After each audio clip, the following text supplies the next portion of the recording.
మంత్రివర్యులు విప్పిపేట కుమార్ గారికి, ఈరోజు ప్రమాణ స్వీకారం చేసినటువంటి ఆర్కిటెక్ట్ చైర్మన్ అయినటువంటి పట్నా గారికి, వైస్ చైర్మన్ ధర్మవరం నాగేశ్వరరావు గారికి, కమిటీ సభ్యులకి, ఇక్కడికి ఇచ్చేసిన తెలుగుదేశం పార్టీ కుటుంబ సభ్యులకి, ప్రతి ఒక్కరికి కూడా నా ఉదయపూర్వక నమస్కారాలు. కమిటీ సభ్యులకి శుభాకాంక్షలు.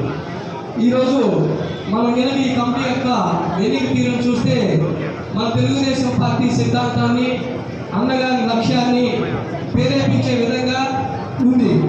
ఎందుకంటే సమాజమే దేవాలయం, ప్రజలే దేవుడు అనే నినాదంతో పెట్టినటువంటి తెలుగుదేశం పార్టీలో సామాజిక న్యాయం అనేది ఒక ముఖ్యమైన సిద్ధాంతం. ఆ సిద్ధాంతాన్ని పుణికిపుచ్చుకొని మన ప్రియతమ నాయకుడు గొప్పపాటి రవికుమార్ గారు ఒక ఎస్సీ మహిళకి ఈ పదవి ఇవ్వడం అనేది తెలుగుదేశం పార్టీలో సామాజిక న్యాయం ఉంది అనడానికి ఇంతకన్నా నిదర్శనం ఇంకా లేదు.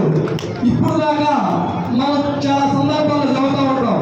బలవంతుడికి పక్షాలు నిల్చుంటే తెలుగుదేశం పార్టీ వచ్చినాక బలహీన వర్గాల పక్షాలు నిల్చున్నటువంటి బలవంతుడు స్థాపించిన ఎన్టీ రామారావు పార్టీలో ఇలా బలహీన వర్గాలకు న్యాయం చేస్తున్నటువంటి ఘనత మన ముఖ్యమంత్రి చంద్రబాబు నాయుడు గారిది.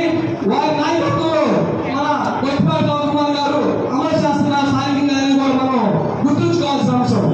మరో పక్క మీరు చూస్తే జై జవాన్ జై కిసాన్, రైతే రాజు. ఈ దేశానికి 3 వంతులు వ్యవసాయదారులు ఉన్నటువంటి ఈ దేశంలో రైతు పండించినటువంటి ధరకి గిట్టుబాటు ధర లేక కొనేవాడికి అందుబాటులో లేనటువంటి పక్షంలో ఈరోజు సమాజానికి సేవ చేయాలనేటువంటి అన్న ఎన్టీ రామారావు గారి యొక్క పేరు మీద అన్న సంతని ఆ రోజు మామగారు రామకృష్ణ గారి యొక్క యాక్ట్ చైర్మన్ ఉన్నప్పుడు జరిగింది.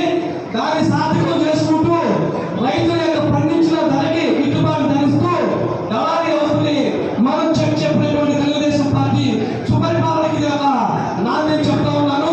మన తెలుగుదేశం పార్టీ ఎప్పుడు కూడా ప్రజలకి సేవ చేయడానికి ఉంది అనడానికి ఎంత నిదర్శనం లేదు. మరో పక్క చూస్తే తెలుగుదేశం పార్టీలో పదవులు అనేది ఒక అలంకారం కాదు, అది బాధ్యత మాత్రమే. ఈ రోజు మీకు అందించినటువంటి ఈ గొప్ప